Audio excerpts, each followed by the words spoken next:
Hello everybody, I'm Den Haring. Welcome to my channel, Fish Den 365, and welcome back to Topwater Tuesdays. Today, we're going to be talking about the Rebel Super Pop R.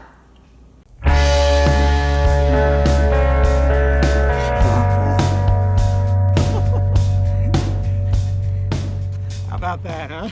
Okay, let's give you a little bit of history, I think, about how the Pop R, the Super Pop R, came to be. So the Pop R was a long-standing popper that Rebel has made. It's been out for a long time, and they are actually about ready to discontinue the bait. In fact, I think they did discontinue the bait, but one of the professional fishermen, Rick Clunn, was doing some experimentation with it. And what he found was if he sanded the bait down, he would take sandpaper and sand the entire bait down. He found that he can make it work and act and sound differently in the water. And when he did this and started working the bait, he would use heavy monofilament line, 17-pound test, which floats on the water, and he would skip it along the water real fast. He'd work his rod and reel and make this bait look like it was a panicking bait fish on the water. And he said that it sounded and acted and looked just like a fleeing shad, a small little bait fish. And he caught some fish on it.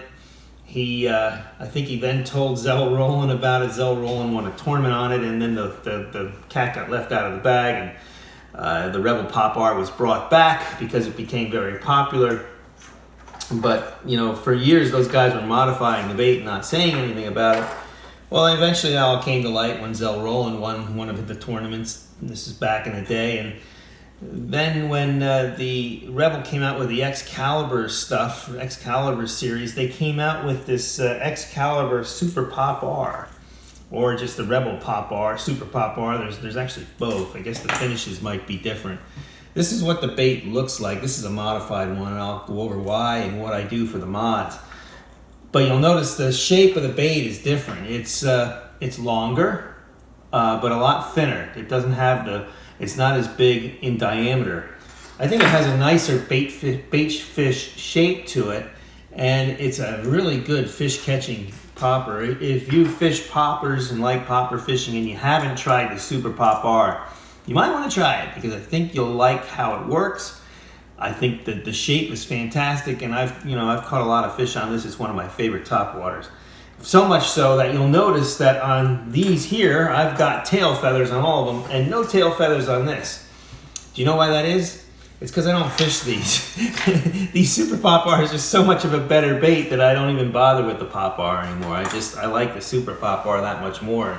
I'm sure there might be some condition one day where I would think that, you know, this might be a better bait. Maybe if I'm trying to make a larger impression in the water or something, but yeah, quite honestly, these baits are better, and I like them better, and I have a lot more confidence in them.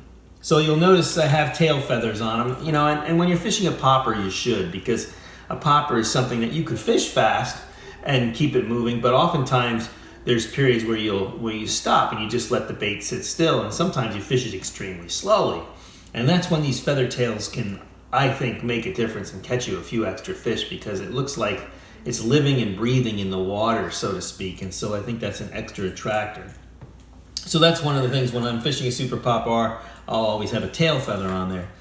And then there's different ways to approach this bait. The other thing you might notice is I like sometimes to take red nail polish and paint the face, the cupped face, red.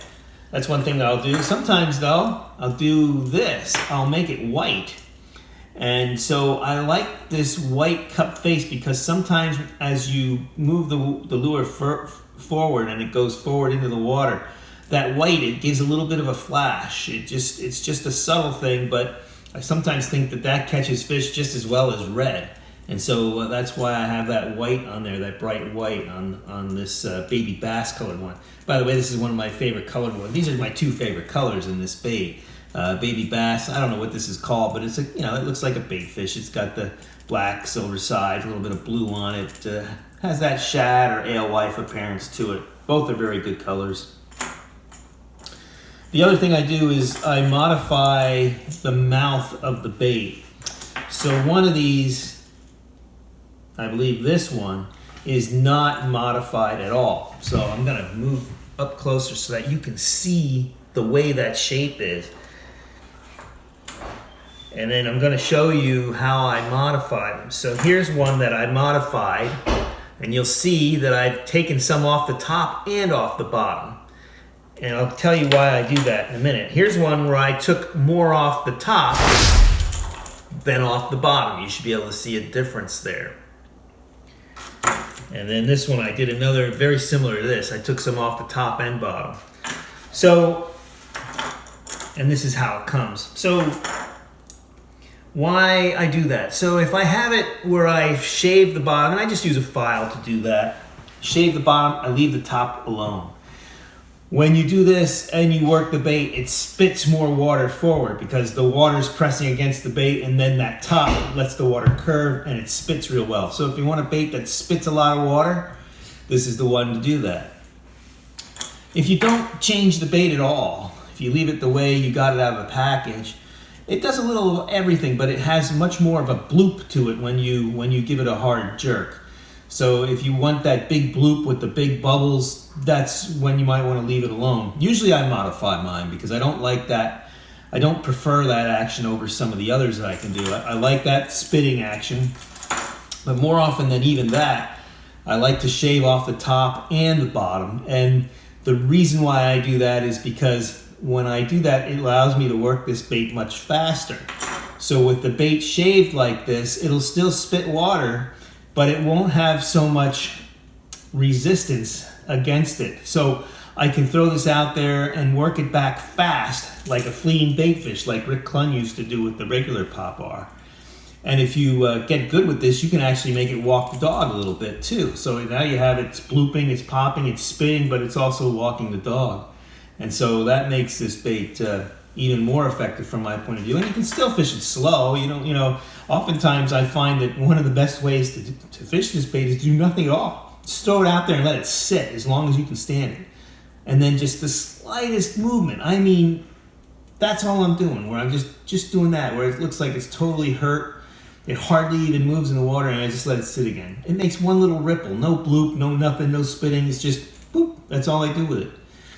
But you'd be amazed at how many times I catch fish with that type of retrieve. It takes patience, but sometimes it really catches a lot of fish. It just depends on the mood of the fish, and you have to determine that each time you're out. A couple things about the bait, when I like to fish it. We'll talk about hooks and how I tie on as well. So this bait fishes very well in pre-spawn, right before the spawn, a week or two before the spawn, through the spawn, and then post-spawn. It's a very good bait that time of the year.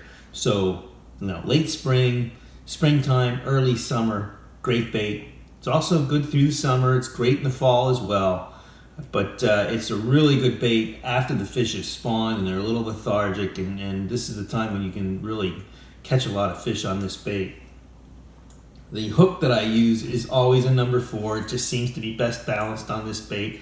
It's an EWG Gamakatsu hook, and then I like to put that tail feather. I just tie these on. Maybe I'll do a video down the road on what I do with the tail feathers. It's easy to do, and it gives it just a much better appearance in the water. And then I like to use a snap with this bait. Most people say, oh, don't use a snap because the weight of the snap will take the bait off balance and it won't work right. And that might be true if you're using a giant snap. But let me show you the size of the snap that I'm using. I don't even know if you can see that in the palm of my hand.